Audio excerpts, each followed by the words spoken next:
નમસ્કાર દર્શક મિત્રો, ધ લોકસત્તા શોમાં આપનું સ્વાગત છે।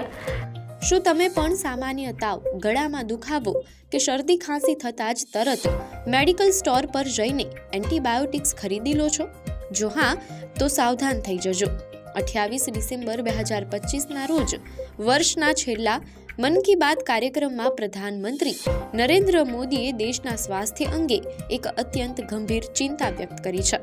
ICMR એટલે કે ઇન્ડિયન કાઉન્સિલ ઓફ મેડિકલ રિસર્ચના તાજેતરના રિપોર્ટનો હવાલો આપતા PM મોદીએ કહ્યું કે જે દવાઓને આપણે જાદુઈ ગોળી સમજીને ગમે ત્યારે ગળી લઈએ છીએ, તે હવે ન્યુમોનિયા અને UTI જેવી બીમારીઓ સામે બિનઅસરકારક સાબિત થઈ રહી છે। આપણે જાણીશું કે કેમ આ રિપોર્ટ આપણા બધા માટે જોખમની ઘંટડી છે। ICMRના તાજેતરના રિપોર્ટમાં જે આંકડા સામે આવ્યા છે તે ખરેખર હચમચાવી દેનારા છે। અહેવાલો મુજબ ભારતમાં લગભગ 83% દર્દીઓ એવા છે જેમની પર સામાન્ય એન્ટીબાયોટિક્સની અસર હવે ઘટી ગઈ છે।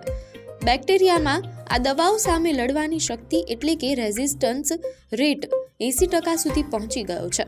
નિષ્ણાંતોના મતે સુપરબગ જીન NDM1 જેવા ખતરનાક તત્વોને કારણે બેક્ટેરિયા હવે પહેલા કરતાં વધુ મજબૂત બની રહ્યા છે। આનો અર્થ એ થયો કે જે દવાઓ પહેલા નાનામાં નાનો ચેપ મટાડી દેતી હતી તે હવે નિષ્ફળ જઈ રહી છે। ઘણા લોકો પ્રશ્ન કરે છે કે દવા કેમ કામ નથી કરતી, તો સમજો કે એન્ટીબાયોટિક્સ ખાસ કરીને બેક્ટેરિયાથી થતા રોગોને રોકવા માટે બનાવાયા છે। પરંતુ જ્યારે આપણે આ દવાઓનો ખોટો ઉપયોગ કરીએ છીએ, જેમ કે ડોક્ટરની સલાહ વગર લેવી, અધૂરો કોર્સ કરવો કે વાયરલ તાવમાં ખોટી રીતે લેવી, ત્યારે શરીરમાં રહેલા બેક્ટેરિયા આ દવાને ઓળખી જાય છે। તેઓ પોતાની જાતને એવી રીતે બદલી નાખે છે કે આગલી વખતે તે જ દવા તેમની પર કોઈ અસર કરતી નથી। આ સ્થિતિને એન્ટીબાયોટિક રેઝિસ્ટન્સ કહેવામાં આવે છે, તેમ અહેવાલોમાં જાણવા મળેલ છે। જો આ જ રીતે ચાલતું રહ્યું તો ભવિષ્યમાં નાની એવી ઈજા કે સામાન્ય યુરિનનો ચેપ પણ જોખમી બની શકે છે। મીડિયા અહેવાલો અનુસાર રિપોર્ટમાં સ્પષ્ટપણે જણાવાયું છે કે ભારતમાં સામાન્ય ગણાતા ચેપ જેમ કે UTI, ન્યુમોનિયા, શ્વસન તંત્રના રોગો અને ઘાના કટફરી। મીડિયા અહેવાલો અનુસાર રિપોર્ટમાં સ્પષ્ટપણે જણાવાયું છે કે ભારતમાં સામાન્ય ગણાતા ચેપ જેમ કે UTI, ન્યુમોનિયા, શ્વસન તંત્રના રોગો અને ઘાના ચેપ માટે વપરાતી દવાઓની અસરકારકતા ચિંતાજનક રીતે ઘટી રહી છે।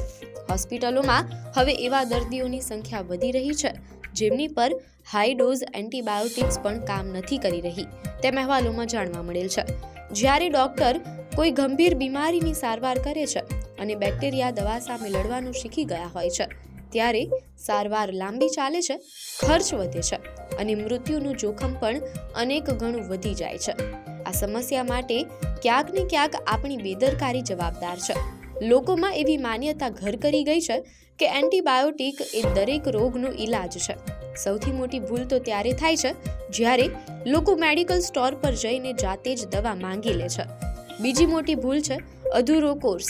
જ્યારે 2-3 દિવસમાં સારું લાગે ત્યારે દર્દી દવા બંધ કરી દે છે, જેનાથી બચી ગયેલા બેક્ટેરિયા વધુ શક્તિશાળી બને છે। તે સિવાય જૂની બચેલી દવાઓનો ફરી ઉપયોગ કરવો કે વાયરલ ચેપ જેમાં એન્ટીબાયોટિક કામ નથી કરતી માટે પણ દવા લેવી એ બેક્ટેરિયાને મજબૂત કરવાનું કામ કરે છે।